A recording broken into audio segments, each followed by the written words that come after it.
like a song with a skippity beat. When the melody moves right along.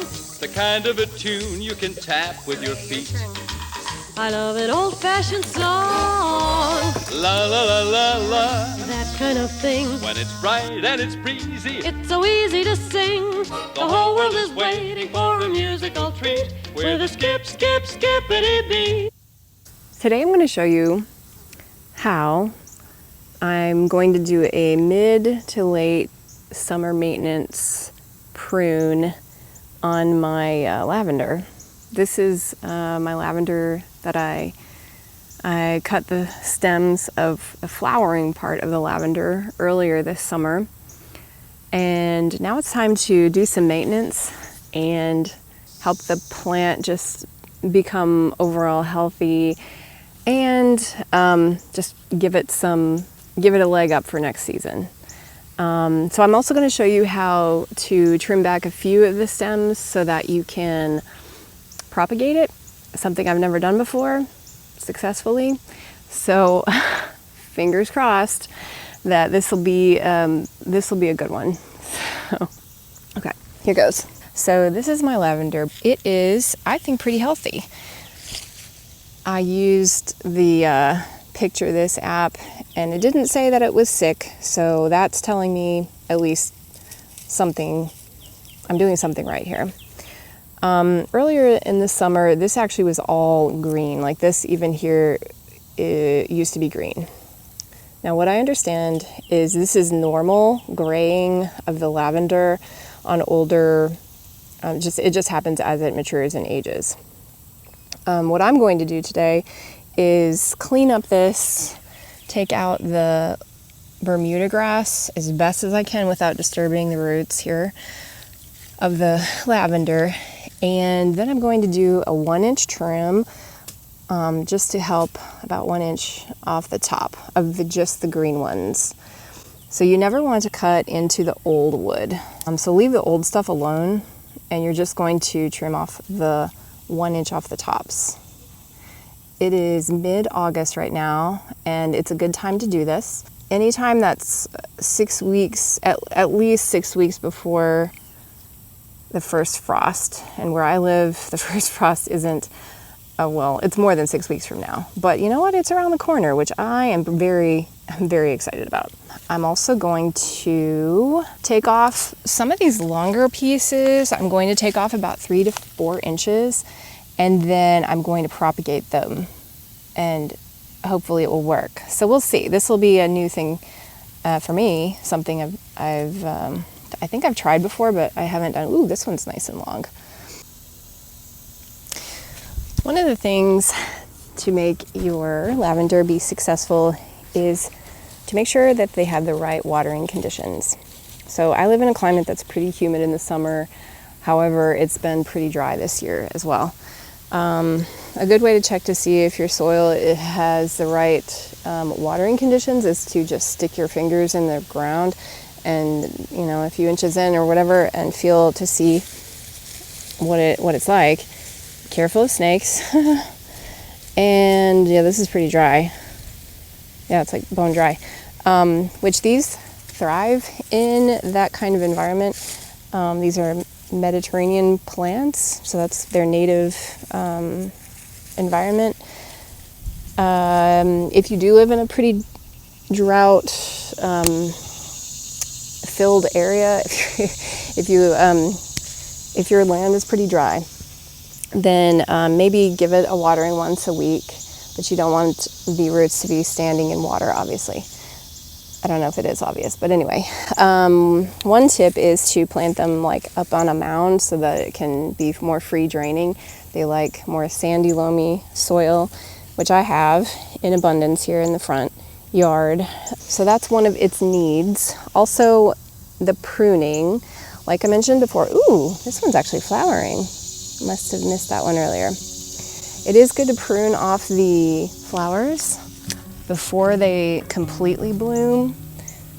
And the reason is because the essential oils are much stronger. They're at their peak right before they fully bloom. So I'm going to show you here a picture of a close-up of what my flowers looked like when they were when I trimmed them.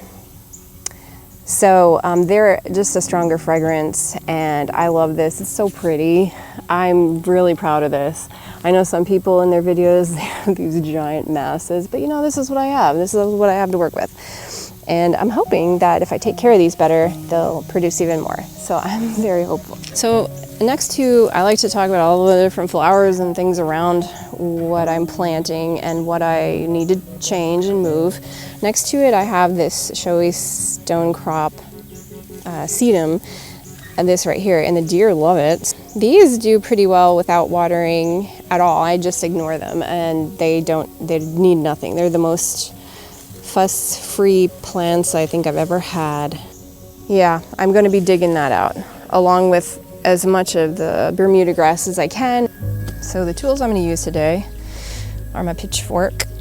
Just going to dig out this sedum. Yeah, being that the ground is so dry, it's harder to pull this stuff out. Just want to be careful not to damage any of the lavender. Oh yeah, this is just all growing together. So, sedum and / bermudagrass. There we go. The rhizomes of this bermudagrass are strong. You need to get all of them, otherwise they'll just keep coming back. And I'm definitely going to do a video about how I'm going to get rid of or tamp down or control this bermudagrass. Definitely pulling off the tops or just mowing it does not take care of it. I mean, it puts a band-aid on it for a while, but I think I heard or read that it actually, mowing it or just cutting it actually encourages it to grow more. This is a theme I'm seeing with planting and gardening, is pruning helps make things more vigorous.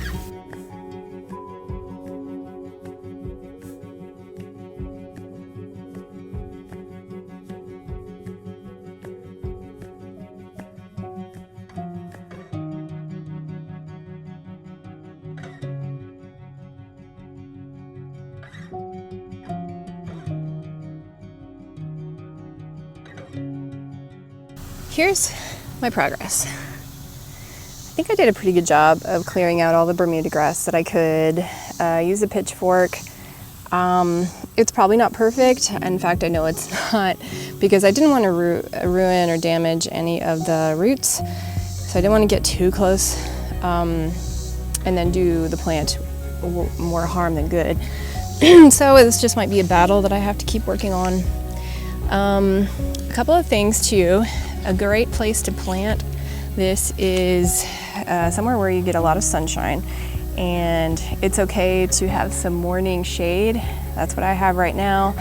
I've got a lot of shade in the front because of these giant trees around, and but then let it soak up the sun all afternoon. 6 to 8 hours is what it requires, and it just loves that afternoon sun.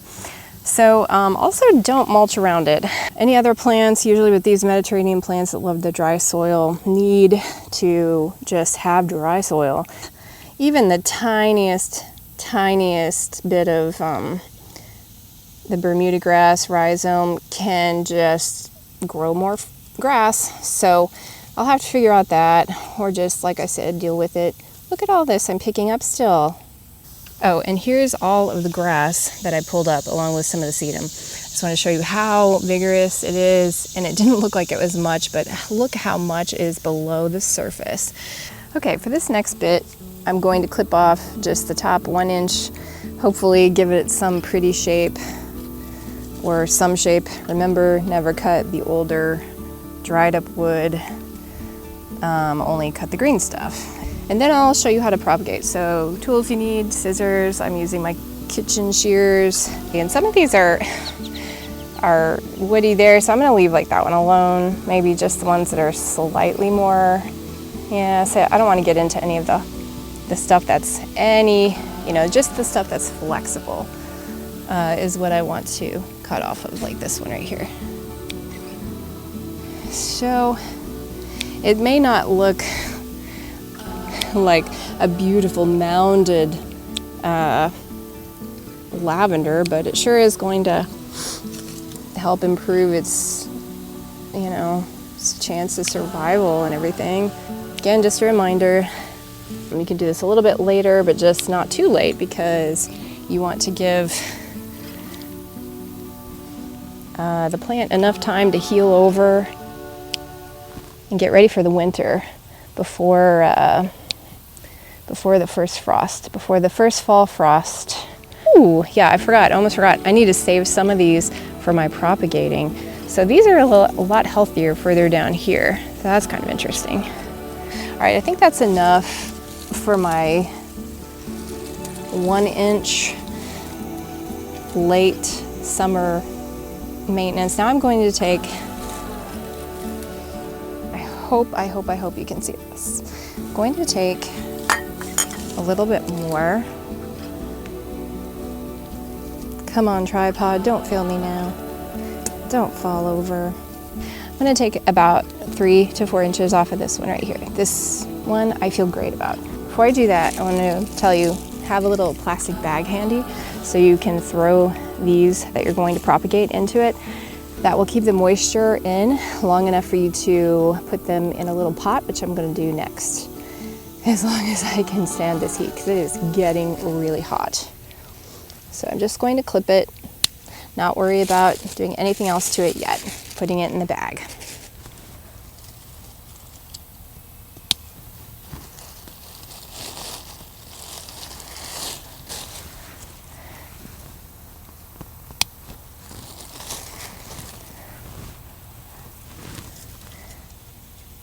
Wouldn't it be wonderful if all of these turned into more lavender for next year?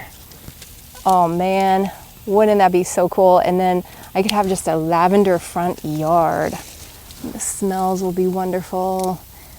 I feel like these should be deer tolerant. I'm gonna go ahead and take this one, the one with the only one with the flower on it right now. Maybe one more. I don't want to get greedy.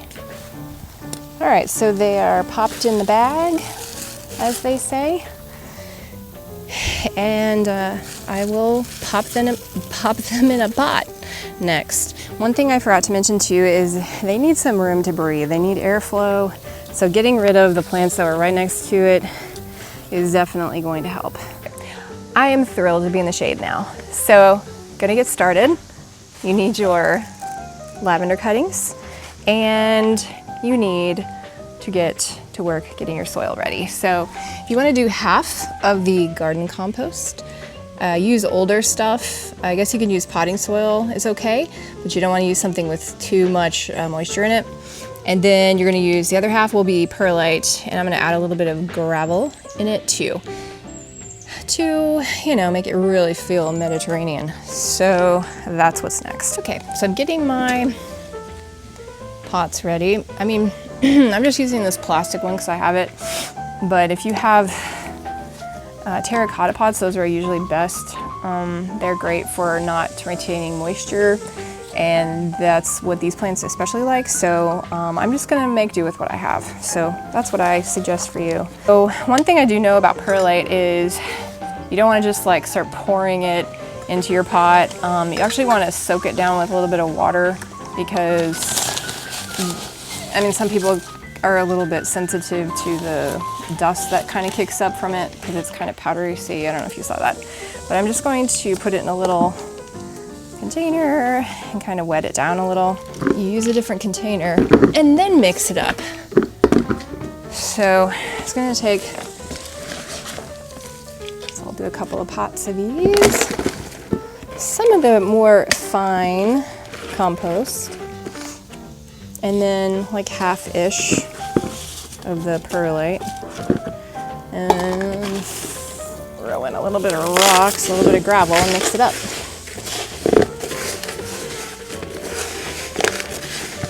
I mean, I think that looks right.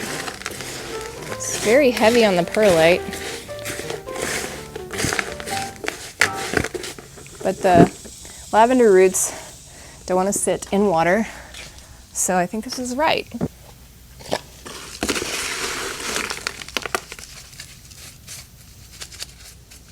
I mean, it's really wet.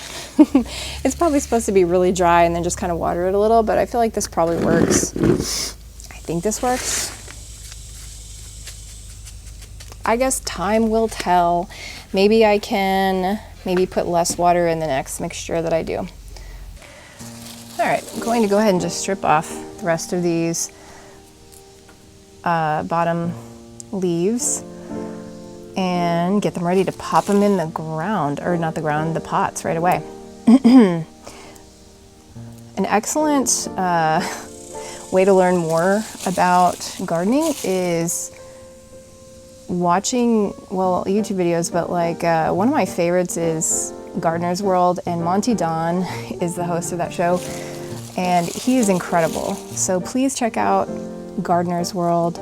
You can watch old episodes. They never go out of style. Just trust me and try it out. I learned so much from that show. I learned so much from other YouTubers too. So anyway, just wanted to throw that out there. So what I'm doing is I'm stripping the bottom ones. The reason why I brought up Gardener's World too is because Monty usually takes a sharp knife to do this, and sets it on a table and then like cuts them off, I think, but I don't have anything with me right now, so I just decided to peel them off, and we'll see. I hope this works.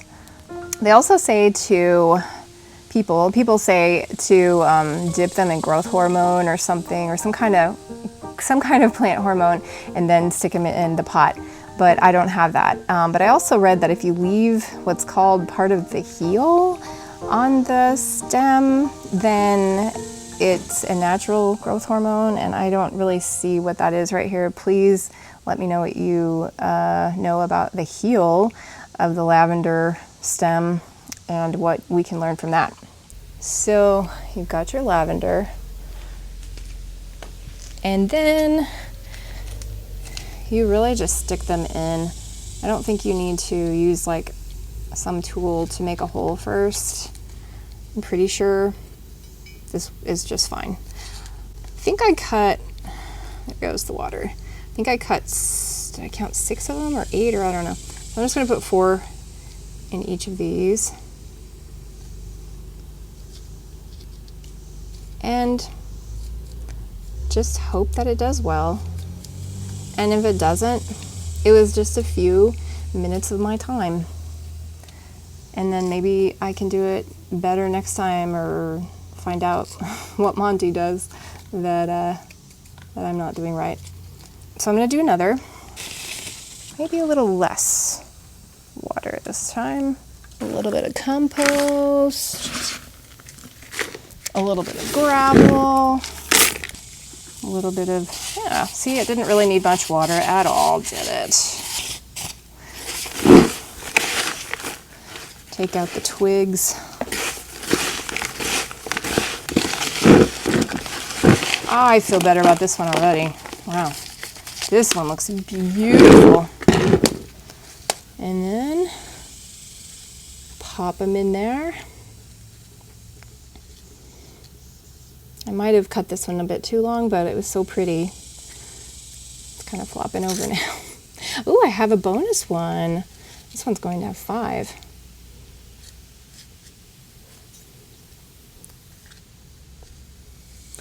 All right, so I'm just going to keep an eye on these, put them not in direct sunlight all day. Even though these are Mediterranean flowers, you don't want to, or it's a Mediterranean plant, you don't want it to be these young ones that are just trying to root to be in the bright all day sun like the mother plant was. But they do need some bright, it needs to be a bright place but shaded. Does that make any sense? It can get some light, but it's going to be protected and not have the all-day blazing sun, which these will become accustomed to later on in their life. So I'm going to show you where I'm going to put these babies, and I'm very happy with this. I'm very happy with this. I wonder if I need to water this one just slightly, so I'll find out. Here's where I decided to put my new little plants. Hey Teddy. On my back deck. It's actually a south-facing deck, but I have all of these trees that are giving me some great shade. So underneath a covered porch or underneath some shade trees. Those are good options as long as it's bright and not in direct sunlight. If you don't have either of these options, then you can also put them in a bright north-facing windowsill. I have one of those, but I just feel like I would probably forget about them in that room, so I'm gonna leave them here. So it's a good idea to check these every few days. I put them in a little container just so if we get a good swift wind or get a puppy that knocks them over, then it won't be detrimental or anything. Hi. You're loving the sunlight, aren't you? Check these every few days. Just stick your finger in there and feel around. If it feels dry, then give it a little bit of moisture. Water it. You don't want it to feel like a soaking, soggy, wet mess. You want it to feel like, I think, a wrung out sponge, I think. Anyway, I'm excited to see what these end up doing, and I'll give you an update and keep growing things and have fun. Okay, I'm back because there are a few really important things that I forgot to mention about the lavender. So leave them out to root for 4 to 6 weeks. Check on them regularly, and then you can put them inside, like on a windowsill before the first frost. So just check on them, make sure they're rooting, and don't overwater them. That's pretty much it. And also, remember, this is supposed to be fun. Okay.